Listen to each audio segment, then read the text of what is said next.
Puji Tuhan, Shalom Bapak Ibu, saudaraku yang dikasihi Tuhan. Dimanapun saudaraku berada, saya berdoa kasih setia Tuhan, berkat Tuhan akan selalu ada dalam kehidupan saudara. Walaupun keadaan saat ini belum stabil dan masih dalam masa pandemi, tapi kita percaya bahwa ada tudung perlindungan ilahi atas hidup kita. Saudara dikasihi Tuhan, kita sudah memasuki pertengahan tahun 2021. Pandemi masih terjadi dan kegiatan peribadatan juga masih dilakukan dalam keadaan terbatas. Aktivitas harus dilakukan sesuai dengan protokol kesehatan dalam pengawasan yang ketat, dan sudah banyak orang menjadi korban dari virus dan sampai sekarang belum berakhir. Saudara yang kasih Tuhan, malah sekarang muncul varian baru yang disebut varian Delta. Varian Alpha itu diketemukan di Inggris, varian Beta itu diketemukan di Brasil atau Amerika Selatan, saya lupa. Varian Gamma itu di Afrika Selatan. Jadi varian yang kedua yang Beta itu di Brasil. Terus varian yang keempat ini, varian Delta itu yang diketemukan di India. Ada pengamat mengatakan bahwa varian yang berkembang di Indonesia akhir-akhir ini adalah varian Delta yang muncul di India. Dan menurut pengamat Bapak Ganjar Pranowo juga sudah mengatakan ini lebih ganas, dapat membunuh orang dalam waktu yang lebih cepat. Saudara yang kasih Tuhan, Jawa Tengah sendiri sudah menetapkan 13 kabupaten sebagai zona merah. Dalam satu instruksinya di salah satu media sosial, Bapak Gubernur menginstruksikan agar di 13 kabupaten yang menjadi zona merah ini supaya diperketat PPKM-nya dan peribadatan supaya diadakan secara online. Sebab kita sudah mendengar bagaimana keganasan varian baru, varian Delta yang ada di India ini membunuh orang begitu cepat sehingga krematorium itu sampai kewalahan, mayat-mayat berserakan di pinggir jalan, dibakar sendiri. Karena tradisi di India sesuai dengan kepercayaan mereka kan bahwa orang yang meninggal itu akan dikremasi. Nah, saudara yang kasih Tuhan, petugas krematorium, petugas medis kewalahan. Dan varian ini juga ada yang juga sudah berkembang di Kudus, dan kita mendengar bagaimana tenaga kesehatan di Kudus itu kewalahan menghadapi varian ini. Begitu cepat menyebarnya dan begitu banyak menjadi korban, sehingga kurang lebih 1.000 pasien itu dibawa ke asrama haji Donoudan dari Kudus beberapa minggu yang lalu. Saudara ini kasih Tuhan, ada seseorang yang karena kepentingan agama dia pergi ke Kudus, dan begitu dia pulang di daerah Colomadu, maka satu kampung itu kemudian di lockdown. Tentunya kita berharap agar keadaan ini tidak akan terus-menerus. Kita sudah mungkin banyak orang trauma dengan PPKM yang diberlakukan beberapa waktu yang lalu, tidak bisa pergi kemana-mana. Tapi karena munculnya varian Delta India ini, maka wacana PPKM ketat itu dikemukakan lagi. Sementara masyarakat sudah mulai stres. Saya membaca satu artikel bahwa tingkat kenaikan ODGJ, orang dalam gangguan jiwa, ya ODGJ, karena krisis virus corona itu meningkat. Kalau bahasa sederhananya, orang yang stres sampai mengalami depresi dan gangguan kejiwaan karena sejak pandemi virus corona itu mengalami peningkatan. Jadi kalau boleh dikatakan orang gila itu bertambah gitu. Ya, kita tentunya berharap ini tidak akan berlarut-larut. Walaupun pemerintah sudah menekankan supaya protokol kesehatan itu diperketat, memakai masker atau mencuci tangan, membawa hand sanitizer.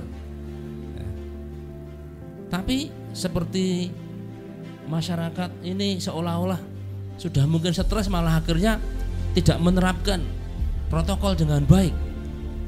Bapak Ganjar Pranowo memberikan salah satu contoh di satu daerah, di salah satu kabupaten yang sekarang terkena zona merah. Itu beberapa puluh guru terkena secara bersamaan. Kalau boleh dikatakan terkena virus itu berjamaah. Kenapa? Gara-gara mereka membuka masker hanya untuk yang namanya selfie.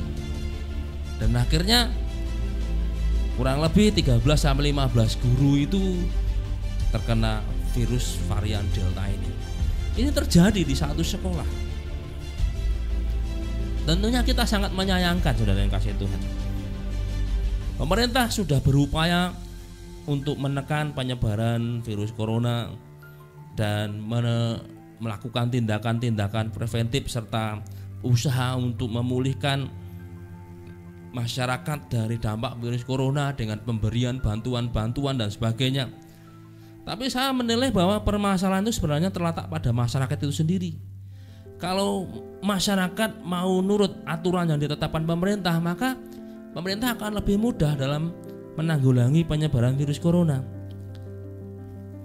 Tapi karena ada sekelompok masyarakat yang tidak mau nurut aturan, akhirnya menyebabkan kerugian baik dia sendiri dan juga orang lain.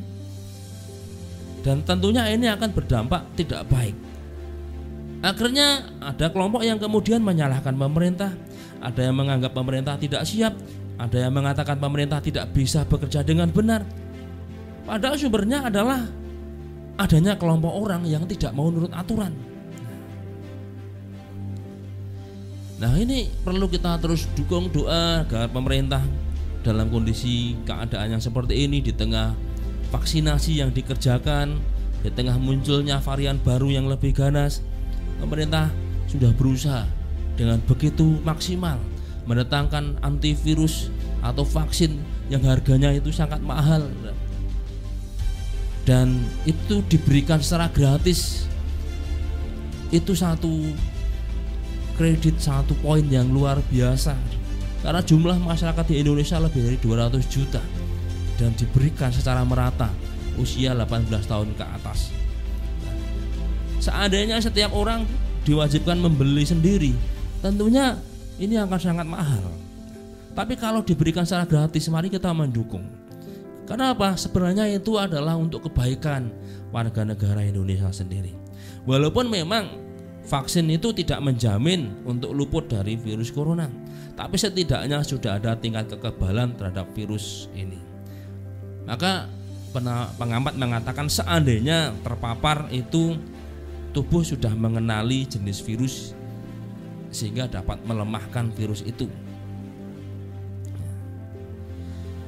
Nah, saudara yang kasih Tuhan, dampak dari pandemi virus corona itu juga mengena pada sektor-sektor yang lain, perekonomian, perdagangan, perindustrian, pariwisata, dan termasuk di dalam pariwisata tentunya ada transportasi, ada di dalamnya juga kelompok-kelompok pelaku ekonomi makro, orang berjualan di lokasi pariwisata. Kalau pariwisatanya ditutup, tentunya orang-orang juga tidak bisa berjualan, orang tidak bisa masuk. Ini berdampak kepada masyarakat. Kita berharap akan segera dapat berakhir. Kita terus berdoa. Sebab kalau terus-menerus bisa mengakibatkan krisis, ada badai permasalahan.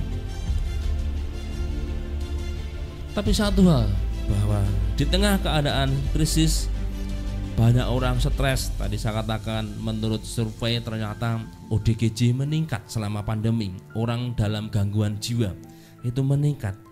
Tapi ada satu janji Tuhan yang dapat kita pegang. Percayalah, janji ini berlaku bagi kita. Mari kita membuka firman Tuhan di dalam kitab Kejadian pasal 28 ayat 16 dan 17. Kita sebagai anak Allah, Tuhan sudah menjamin untuk menolong kita. Kita akan belajar dari satu tokoh yang bernama Yakub. Kitab Kejadian pasal 28 ayat 16 dan 17. Saya akan membacakan untuk Bapak Ibu Saudaraku. Firman Tuhan mengatakan demikian.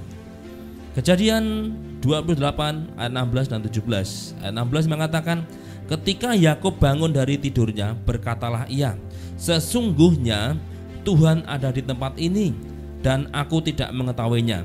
Ayat 17, ia takut dan berkata, alangkah dahsyatnya tempat ini. Ini tidak lain dari rumah Allah. Ini pintu gerbang surga. Bapak Ibu Saudaraku yang dikasihi Tuhan, kisah ini terjadi ketika Yakub itu bukan dalam keadaan yang nyaman. Bukan terjadi ketika Yakub itu sedang duduk di tempat tidurnya, dia di tempat makan, dia sedang makan. Tapi ini terjadi ketika Yakub dia lari dari keluarganya. Ia harus terpisah dari orang-orang yang dekat dan mengasihinya. Bukan itu saja, ia juga lari karena apa? Ada ancaman pembunuhan dari kakaknya. Kenapa? Karena hak kesulungan jatuh kepada Yakub, maka Esau berniat membunuh Yakub. Jadi peristiwa ini terjadi ketika Yakub dalam masa kesesakan. Bapak Ibu Saudaraku yang kekasih, mungkin keadaan sekarang ini juga menyesakkan kita. Karena adanya pandemi yang berdampak pada segi yang lain, maka kita kena dampak. Mungkin kita seperti masuk masa yang sukar, masa yang menyesakkan. Tapi mari kita belajar seperti Yakub. Ketika dalam masa kesesakannya, dia bertemu dengan Tuhan dan Tuhan menolong dia. Yakub berkata, sesungguhnya Tuhan ada di sini. Saudaraku yang dikasihi Tuhan, percayalah bahwa dalam masa kesukaran, masa kesesakan yang terjadi hari-hari ini, percayalah Tuhan ada di sini. Tuhan selalu ada untuk menolong saudara. Tuhan selalu ada untuk menguatkan kita, karena Dia selalu menyertai kemanapun kita pergi. Tuhan selalu siap untuk menolong kita. Ada orang berpikir tidak kuat menghadapi persoalan hidup. Ada orang berpikir dia sudah ditinggalkan, semua orang meninggalkan dia. Hari itu sama, Yakub dalam kesendiriannya, dia harus pergi meninggalkan orang-orang yang mengasihinya. Dia sendiri, dia seolah-olah menghadapi semuanya itu sendiri, tidak ada yang mendukung. Tapi satu hal, ada Tuhan. Ada Tuhan di sini yang sanggup menolong dan menguatkan Yakub. Bapak Ibu yang dikasihi Tuhan, dalam persoalan hidup yang kita alami, mari kita percaya bahwa ada Tuhan di sini yang sanggup menolong dan menguatkan. Percayalah bahwa kita tidak akan ditinggalkan sendirian, karena Tuhan ada di sini. Kata ada dalam bahasa Ibrani yas. Yas itu artinya ada untuk menunjukkan eksistensinya. Kalau misalkan saudara melihat tayangan-tayangan video tentang penampakan ya saudara, atau mungkin video-video horor yang lain gitu. Dulu ada tayangan televisi itu Dunia Lain. Ada seseorang, dia ditantang untuk ada di satu tempat, dan kemudian di situ ada kamera yang diletakkan, dan kamera itu menyinarkan sinar inframerah, sehingga walaupun dalam situasi yang gelap tetap dapat menangkap atau dapat melihat dari kejadian yang terjadi. Kemudian orang yang ditantang tadi disuruh sendirian di situ, lampu dimatikan. Maka biasanya kalau itu daerah-daerah atau tempat-tempat yang dikatakan angker, maka akan muncul atau nampak dalam kamera tadi di layar mungkin benda terjatuh dengan sendirinya atau sesuatu yang bergerak dengan sendirinya. Ya, saudara yang pernah melihat tayangan-tayangan seperti itu mungkin bisa melihat di YouTube. Ada mungkin kamera ditaruh di satu ruang kosong yang tidak berpenghuni, ditinggalkan, maka ada di situ kejadian meja itu bergerak berpindah sendiri. Nah, di satu rumah sakit, bed itu berpindah tempat. Nah, sudah dikasih Tuhan, sebenarnya itulah yang disebut bahwa ada roh jahat dan dia berusaha untuk menunjukkan eksistensinya. Roh jahat di situ berusaha mengatakan, I am here, aku ada di sini. Dan dia tunjukkan eksistensinya. Kenapa? Karena dia tidak terlihat.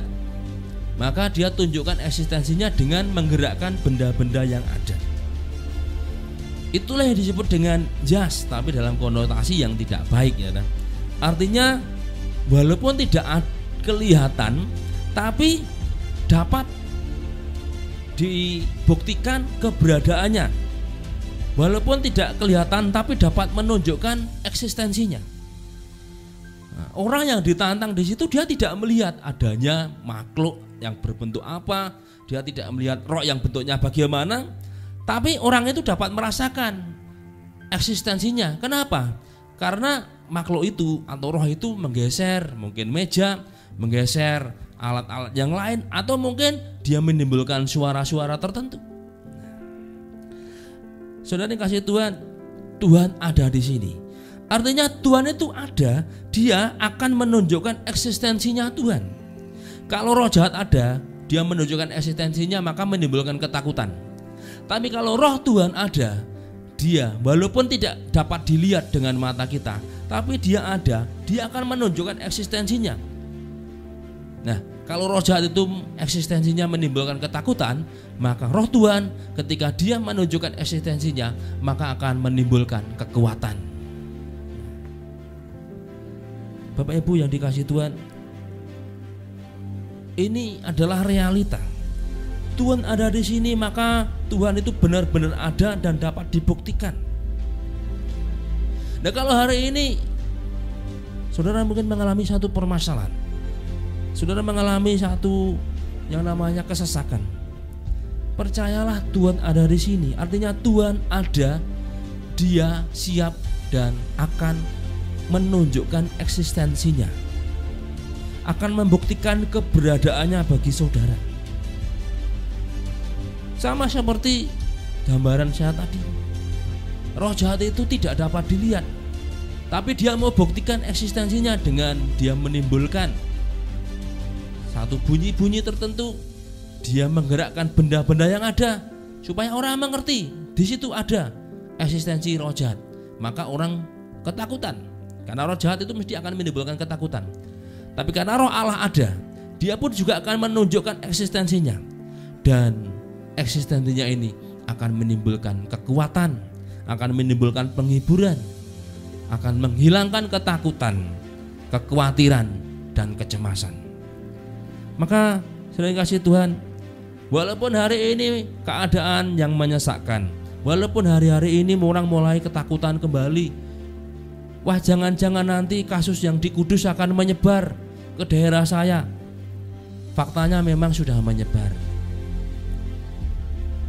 Kabupaten Karanganyar yang dulunya belum digolongkan sebagai zona merah, minggu ini sudah masuk dalam zona merah. Dan ada seseorang yang kemarin bertemu dengan saya, tanya-tanya rumahnya mana. Saya bilang Bolon. Bolon itu mana toh? Colomadu. Wah, Colomadu zona merah ya Pak. Iya, kadang-kadang. Saya dibilangi, wah ora sayang Colomadu sik saka Poncot Etan teko copot Poncot Kulon. Colomadu kabeh iki kena zona merah, varian Kudus katanya seperti itu. Ya memang sudah ada salah satu kelurahan di Colomadu itu cukup banyak, hampir 100 orang itu terpapar yang varian Delta Kudus itu karena adanya satu peribadatan juga.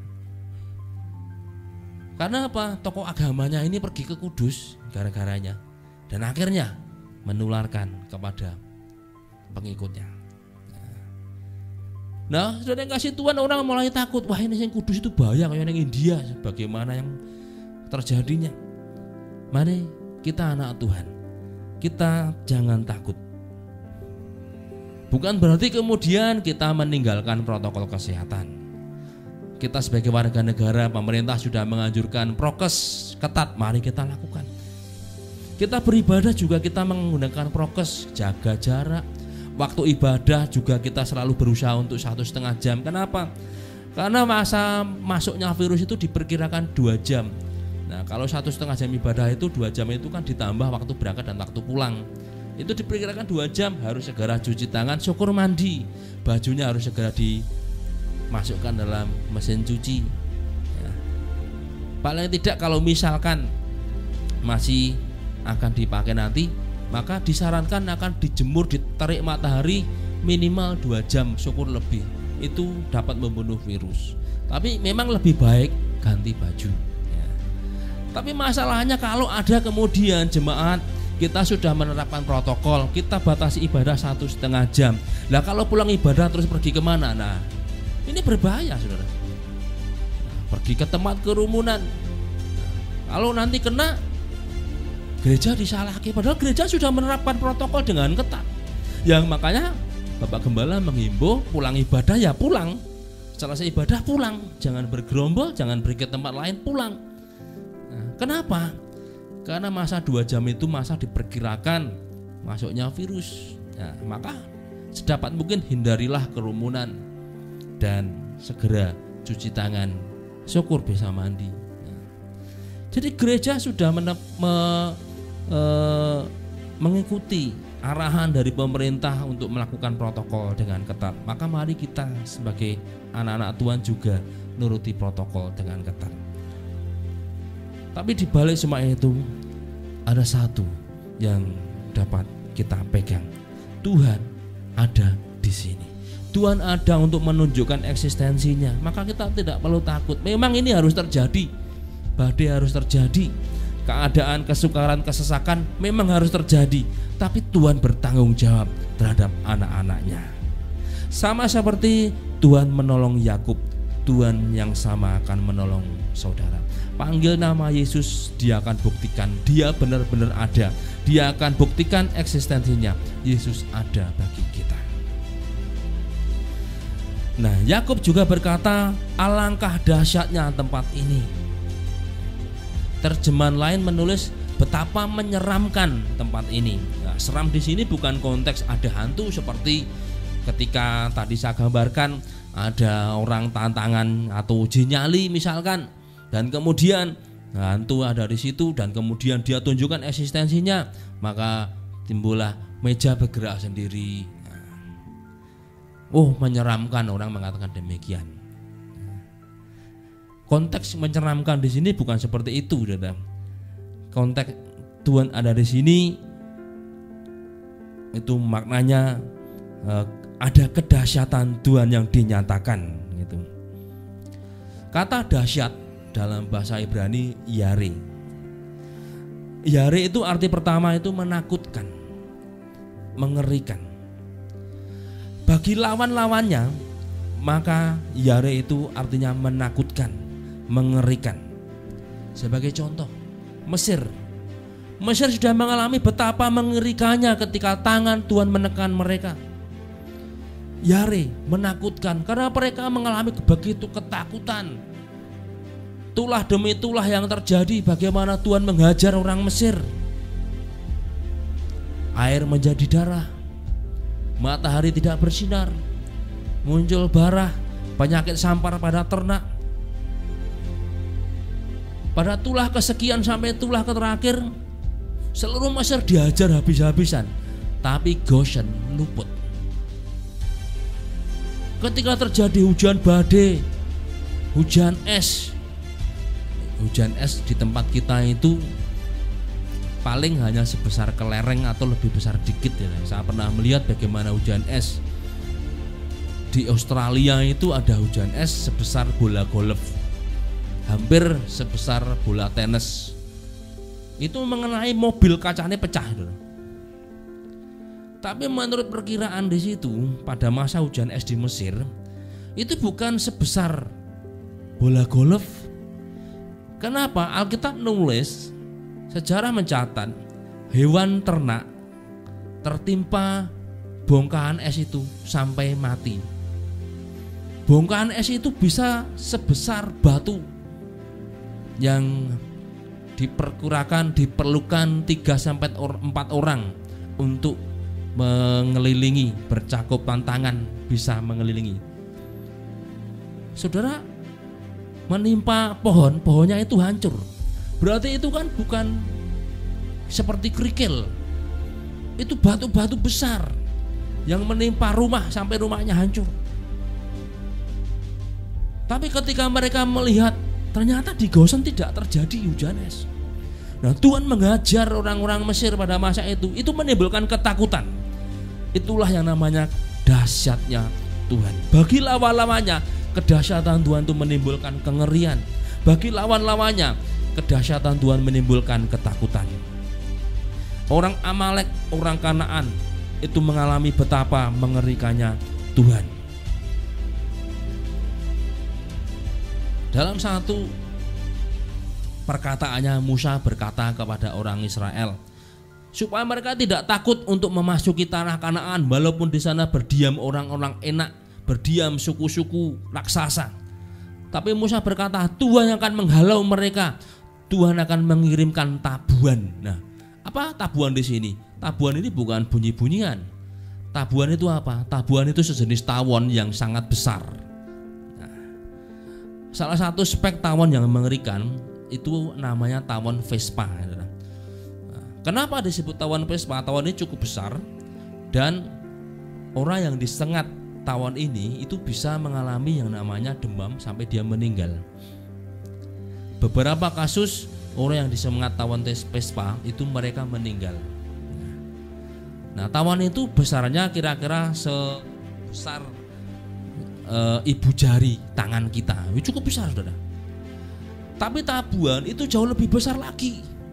Menurut perkiraan tawon yang dikirim Tuhan kepada orang-orang Amalek yang diperkatakan Musa, orang-orang Kanaan pada masa itu, yang dikatakan tabuhan sebagai Musa itu bisa sebesar kelelawar, bisa sebesar burung merpati. Sudah bisa bayangin tawon kalau sak gede burung merpati sekali menyengat orang itu mati. Nah, bagi orang Israel kedahsyatan Tuhan adalah pertolongan. Tapi bagi orang Kanaan kedahsyatan Tuhan menimbulkan kengerian. Kita ini adalah Israel rohani. Kita ini keturunan Yakub secara rohani. Ingat nama Yakub ketika dia kembali ke tanah perjanjian, Tuhan berkata, namamu bukan lagi Yakub tapi Israel. Kita adalah Israel rohani.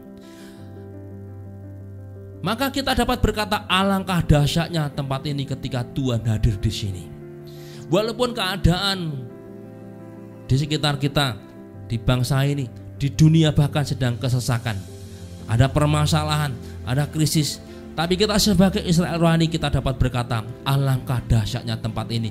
Karena apa? Karena Tuhan ada di sini. Yare.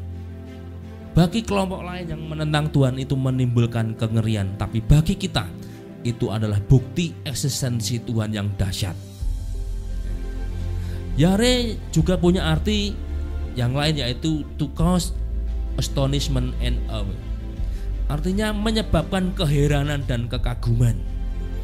Tuhan akan menyatakan kedahsyatannya pada kita untuk menolong kita. Dan pekerjaan Tuhan itu akan menyebabkan keheranan, menyebabkan kekaguman. Ada pujian mengatakan, ku kagum hormat akan Engkau.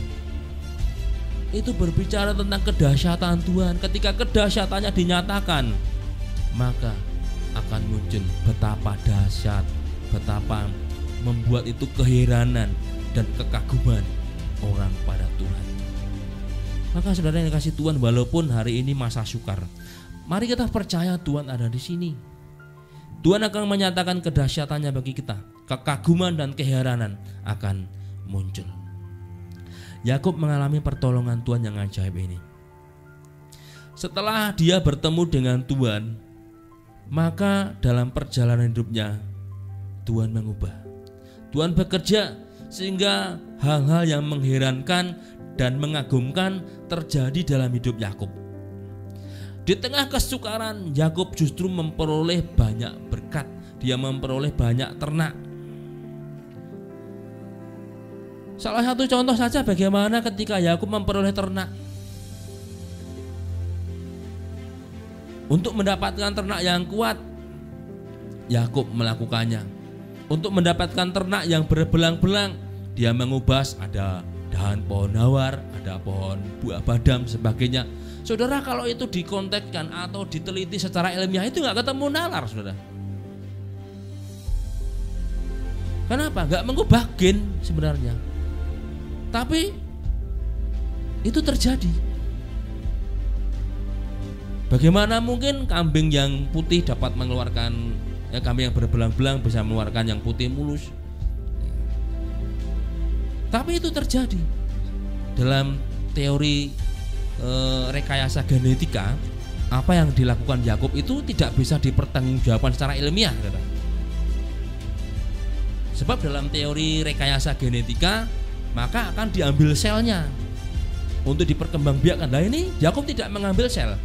Dia hanya memasang daun yang dikelupas kulitnya, pohon nawar, pohon badam dan sebagainya lagi. Tapi yang terjadi, muncullah anakan yang berbelang-belang. Kalau Laban mengatakan yang putih mulus itu milikmu, maka muncullah yang putih mulus. Saudara, itu secara teori rekayasa genetika dalam ilmu biologis itu tidak bisa dipertanggungjawabkan. Sebab pengembangan genetika itu akan diambil sel. Nah, ini kan Yakub nggak ngambil sel, tapi itu dapat terjadi. Nah, memang secara teori itu nggak akan ketemu nalar. Tapi di sini kita dapat melihat, itulah bukti Tuhan menunjukkan eksistensinya. Ketika Tuhan tunjukkan eksistensinya, maka peristiwa yang dahsyat, mengherankan dan menakjubkan itu dapat terjadi. Bapak Ibu yang dikasih Tuhan, saat ini memang masa yang sukar.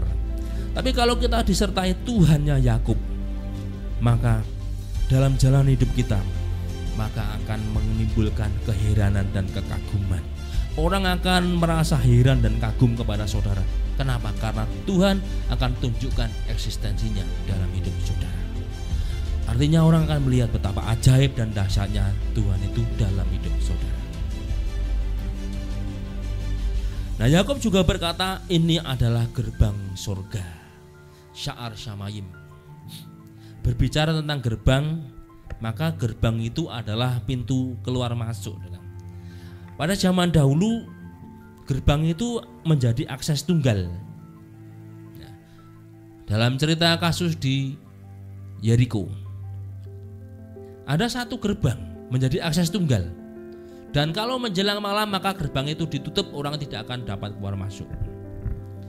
Gerbang berbicara tentang akses. Ketika Yakub berkata, ini adalah Sya'ar Shamayim, maka sebenarnya Yakub berkata, aku sedang dibuka akses pertolongan dari kerajaan surga. Maka selanjutnya kita melihat bagaimana kedahsyatan Tuhan menyertai Yakub. Ia bekerja dan Tuhan menolong sehingga hal yang mengherankan terjadi. Bapak Ibu yang dikasihi Tuhan, percayalah bahwa Tuhan Yesus, Dia sanggup membuka akses ilahi, akses surga bagi saudara. Hari ini seberat apapun persoalan yang kita hadapi, Tuhan Yesus sanggup membuka akses pertolongan dari surga. Pertolongan kita bukan dari manusia, tapi dari surga. Maka mari kita berkata bahwa pertolonganku datang dari Tuhan yang menciptakan langit, bumi, dan segala isinya. Akses kita bukan dari manusia, tapi akses kita dari surga. Kalau orang dapat akses dari manusia itu dia bangga. Apalagi ini akses ilahi. Akan ada kebanggaan yang luar biasa. Ada orang berkata, oh saya bisa diterima di sekolah itu. Loh, kan tergantung ujiannya. Oh enggak. Kenapa? Karena dia ada orang di dalam, sehingga bisa diterima. Ada akses.